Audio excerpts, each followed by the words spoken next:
वालेकुम। अच्छा, उम्मीद करता हूँ सब लोग खैरियत से होंगे, अल्लाह ताला के अमान में होंगे। आज इस टॉपिक पे हम बात करेंगे कि एसीज़ के जो फ़ॉल्ट अक्सर आते हैं कूलिंग ना करने के, तो उसके रीज़न्स क्या होते हैं और ज़्यादातर ऐसे फ़ॉल्ट क्यों आते हैं। इस वीडियो के अंदर डिटेल से इस बारे में बात करेंगे और इस फ़ॉल्ट को रिमूव कैसे किया जाता है, सॉल्व कैसे किया जाता है, ये सारी चीज़ें इस वीडियो में डिस्कस करेंगे। चैनल को लाजमी सब्सक्राइब करें, बेल आइकन को लाजमी क्लिक करें ताकि हमारी अपलोडेड वीडियो का नोटिफिकेशन आप लोगों को लाजमी मिले। अच्छा, आप लोगों के सामने देखें, ये आप लोगों के सामने एसीज़ नज़र आ रहे हैं। ये बेसिकली हायर के एसी हैं, ठीक है। लेकिन टू द पॉइंट बात करता हूँ कि आपके एयर कंडीशन के अंदर जब भी इस तरीके की चोकिंग नज़र आए जैसे आपको ये नज़र आ रही है, तो इसका मतलब आपका एयर कंडीशन कूलिंग नहीं करेगा।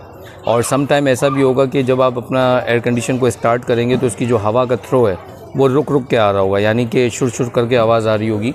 तो ऐसे केस में आपकी जो इंडोर कॉइल होती है, ये वाली इसको कॉइल कहते हैं हम, ये कॉइल होती है, ये जैमर ब्लोअर लगा होता है जो बेसिकली हवा थ्रो करता है, फ़ैन का काम करता है। तो वो अगर चोक हो और ये कॉइल चोक हो तो आपका जो एयर कंडीशन है हवा रुक रुक के देता है।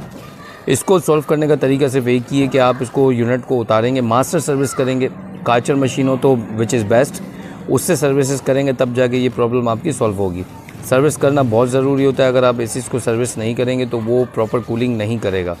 अच्छा, कूलिंग ना, ये इस तरह प्रॉपर कूलिंग ना करने के साइड इफ़ेक्ट ये होते हैं कि ये जो लिक्विड फॉर्म में, यानी कि जो आइस बन रही होती है आपके इंडोर यूनिट में, वही सेम आइस आपके कंप्रेसर की तरफ जा रही होती है। अगर आप एसी सर्विस नहीं करते हैं तो वो क्या होता है कि एसी की कंप्रेसर की तरफ लिक्विड फॉर्म में, यानी वही आइस की सूरत में गैस रिटर्न होती है, जिसकी वजह से आपका कंप्रेसर जलने का ख़तरा बढ़ जाता है। तो ऐसी सूरत में आपने क्या करना है, कभी भी इसको डिले नहीं करना, आपने फ़ौरन एसी सर्विस करवा के रखना है, ठीक है। ये हमने कॉइल सर्विसेज किया, आप देख सकते हैं किस तरीके से क्लीनिंग की हुई है इसकी।